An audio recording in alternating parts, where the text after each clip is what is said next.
Mighty Joe Young is a Disney film from 1998. This is directed by Ron Underwood and it's written by Mark Rosenthal and Lawrence Konner, and it's based on the 1949 film Mighty Joe Young, which I haven't seen, and maybe one day I will, but I'm not very enthusiastic. I didn't really enjoy this.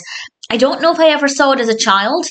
It wouldn't have been my kind of film as a child, so if I had seen it, it would have been once at the most, but I couldn't remember anything about it.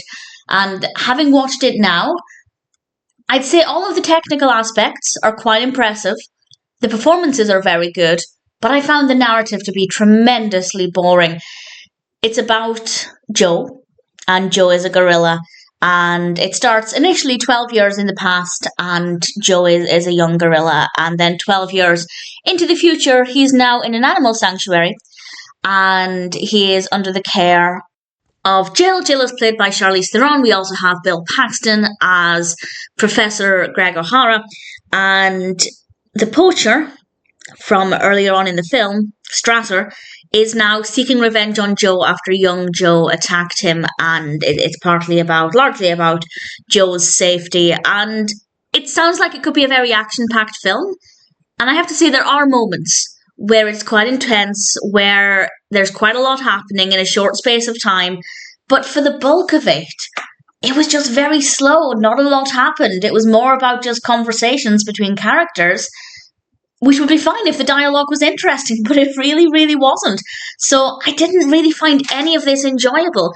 As I said, the technical aspects are quite interesting, quite beautiful to look at. The music is quite good as well. The music is by James Horner. The performance is absolutely fine, but the story is just really dull. And I just didn't care for it. I didn't find it to be an interesting experience at all. So not terrible, not the worst thing. As I said, there are some positives. But in terms of being an enjoyable film, I definitely didn't really care for it. So not horrendous. I guess I didn't hate watching it. And I suppose any film that talks about animal safety and the threat of poachers, yeah, that's not a bad thing. It's not doing a bad job there. But in terms of being an entertaining film and an entertaining story, Mighty Joe Young did not work very well for me. If you're particularly interested in the narrative, if it sounds like something that might appeal to you, then sure, check it out. You might enjoy it more than I did. But personally, I didn't think much of Mighty Joe Young. And while I'm not completely writing off seeing the 1949 film, I'm definitely not in a hurry to do so. I really didn't care for this.